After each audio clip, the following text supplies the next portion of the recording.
We go live to Ukraine right now, and Joseph Lindsley is standing by. Hi, Joseph.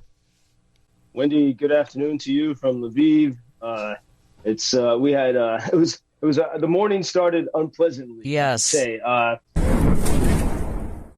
air alarms began to sound about 6 o'clock in the morning, and the warning messages soon after began to arrive, including things like this: 2 vessels carrying a total of 16 high-speed caliber missiles have arrived in the Black Sea. Then there were reports of 9 Russian aircraft in both Belarus and then down in the south in the sea. And then for the next 4 hours, I and everyone here in Ukraine began to receive reports of missiles flying all over the country. Reports like this: missiles approaching Kharkiv, missiles approaching Chernihiv, some are headed for Kyiv, group of 7 missiles over Zhytomyr, missiles coming for Odessa. And during that first wave, we also began to receive reports that the air defense was working. You just imagine sort of that fear, knowing that this threat is coming your way. You have some time to think about it. We had reports of fire in Kyiv. And then here in Lviv, I got this very simple, short message saying 4 towards Lviv. And it's this bright, clear day, kind of a chilly morning in the 30s. I gathered with some of our team and neighbors outside, just looking at the blue sky and waiting. And then we heard 5 loud explosions. Moments later, the power and water went out in about 90% of the city. And then this cycle repeated itself over the next several hours. And then after we had all these stories of reports of missiles coming to cities throughout the country, then we started to receive reports of the menacing Iranian drones coming down south from Belarus. And then at about 10:51, the all clears began to sound, and we could begin to piece together what exactly had happened.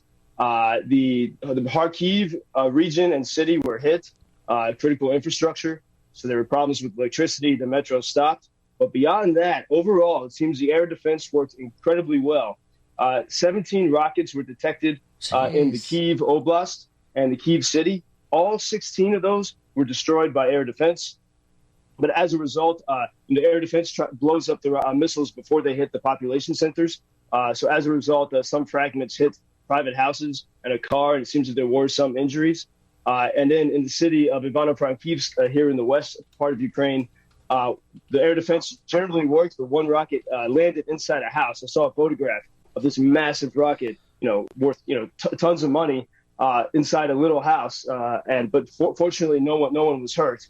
In the city of Odessa, 21 missiles were destroyed by air defense. Likewise, those explosions we heard here in Lviv, that was air defense working. And I soon after, I guess in the fog after this, late this morning, I saw really an amazing, incredible video, which I posted at our website, UkrainianFreedomNews.com.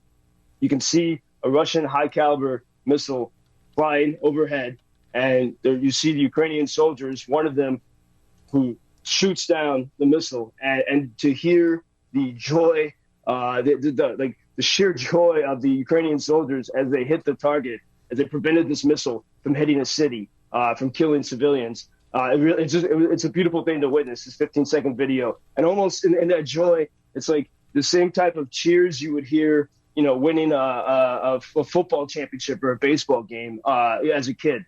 And so really, it was a beautiful thing to witness. So it started off unpleasantly, but we see that especially these weapons that have come from America and Ukrainian expertise worked incredibly well today to protect the country. You humanize all this. I mean, you're our eyes and ears over there, Joseph. And looking at the video right now, UkrainianFreedomNews.com, it's crazy that this is all going on. It's almost like we see it here as like a video game watching these videos, but hearing the shouts and the cheers is incredible.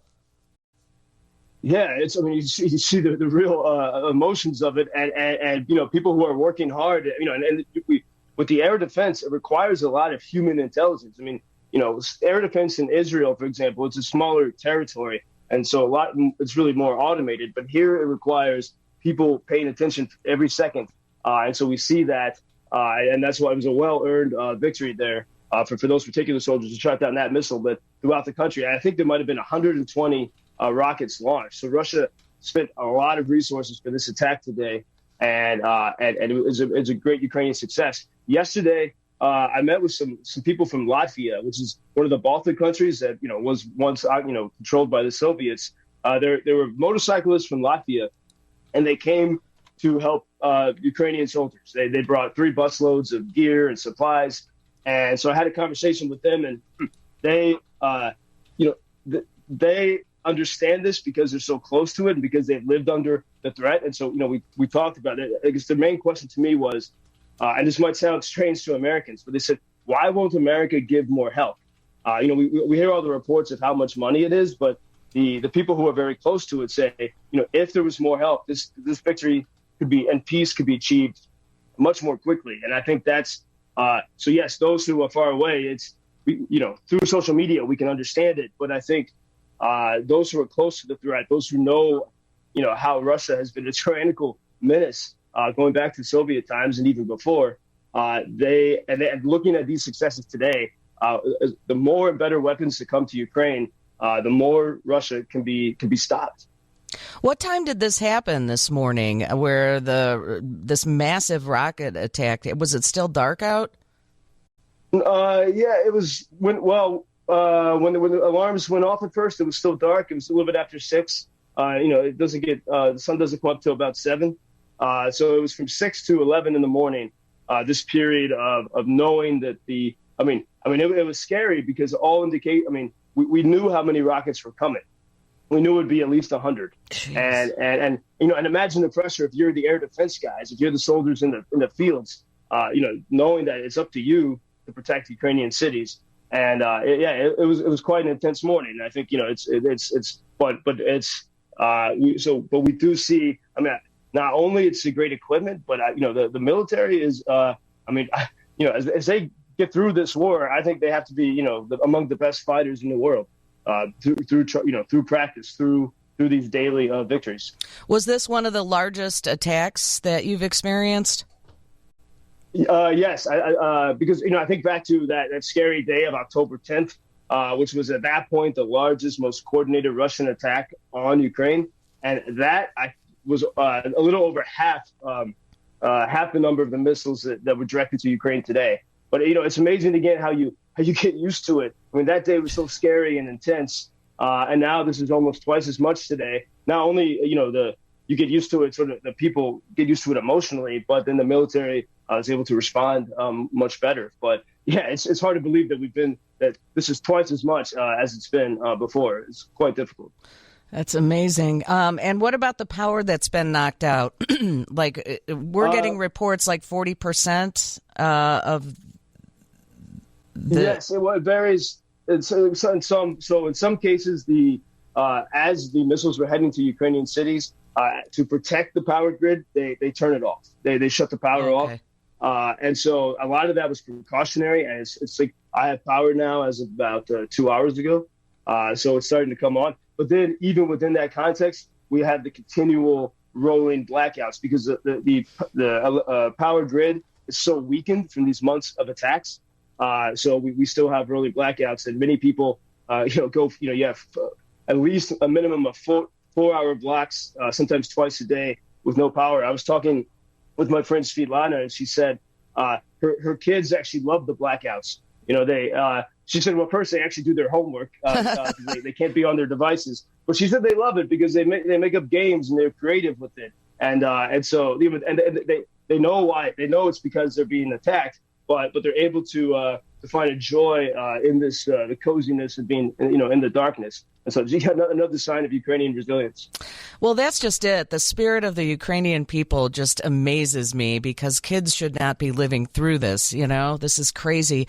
You can watch as Ukrainians take down Russian missile. You can hear their joy. Joseph Lindsley at Ukrainian Freedom News.com. It's a pretty incredible video. Please stay safe, and we will speak to you tomorrow. Really appreciate it, Joseph. Thank you, Wendy. Until tomorrow. Joseph Lindsley, world's most interesting man. This I find in my garden. It's piece from rocket. Help us to win in this war.